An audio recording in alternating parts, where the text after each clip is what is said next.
Vikravandi MLA Pugazhendhi அவர்கள் உயிரிழந்ததன் காரணமாக ஜூலை 10ஆம் தேதி விக்கிரவாண்டியில் இடைத்தேர்தல் நடத்துவதாக தேர்தல் ஆணையம் அறிவித்தது.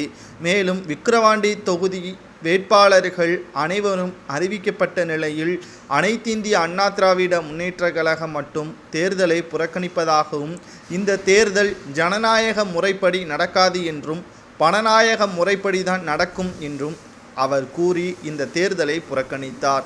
அவர் சொன்னபடிதான் தற்பொழுது திமுகவின் நிர்வாகிகள் மூட்டை மூட்டையாக இலவச பொருட்களை மற்ற அனைத்து விக்கிரவாண்டி தொகுதி மக்களுக்கும் இலவசமாக வழங்கி திமுகவிற்கு உங்களது ஓட்டுக்களை செலுத்த வேண்டும் என்று சத்தியம் பெற்றுக்கொண்டு இவர்கள் இந்த வேலைகளில் இறங்கி வருவதாகவும், குறிப்பாக ஒரு ஓட்டிற்கு 5000 முதல் 10,000 வரை நிர்ணயம் செய்திருப்பதாகவும் தகவல்களும் தெரிய வந்துள்ளது.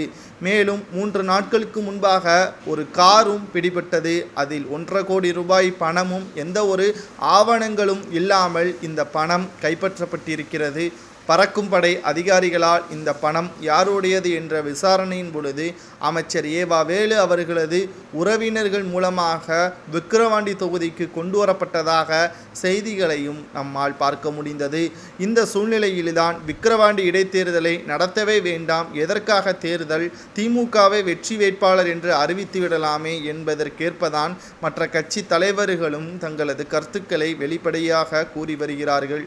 ஆளும் கட்சியாக இருந்து கொண்டு தேர்தல் ஆணைய அதிகாரிகளையும் காவல்துறை அதிகாரிகளையும் கட்டுப்பாட்டில் வைத்து கொண்டு என்ன வேண்டுமானாலும் செய்யலாம் என்றால் எதற்காக தேர்தல்? இவர்கள் மத்திய அரசை கண்டிப்பதற்கு என்ன அருகதை இருக்கிறது? சுயமாக இவர்களது கொள்கையும் இவர்களது ஒட்டுமொத்தமான நாங்கள் தமிழகத்தில் ஆட்சிக்கு வந்தால் நீங்கள் நினைக்காததை நாங்கள் செய்வோம் என்று அப்பொழுது ஸ்டாலின் கூறினார். ஆனால் கள்ளச்சாராயத்தின் மூலமாக உயிரிழப்பை தான் அப்படி கூறினாரா என்ற கேள்விகளையும் தற்பொழுது பாட்டாளி மக்கள் கட்சியின் தலைவர் ராமதாஸ் அவர்கள் வெளிப்படையாகவே பேசியுள்ளார். விக்கிரவாண்டி இடைத்தேர்தல் எங்களுக்கு தேவையில்லை, உடனடியாக நீங்கள் தேர்தலை ரத்து செய்யுங்கள் என்றும் அவர் கூறியிருக்கிறார்.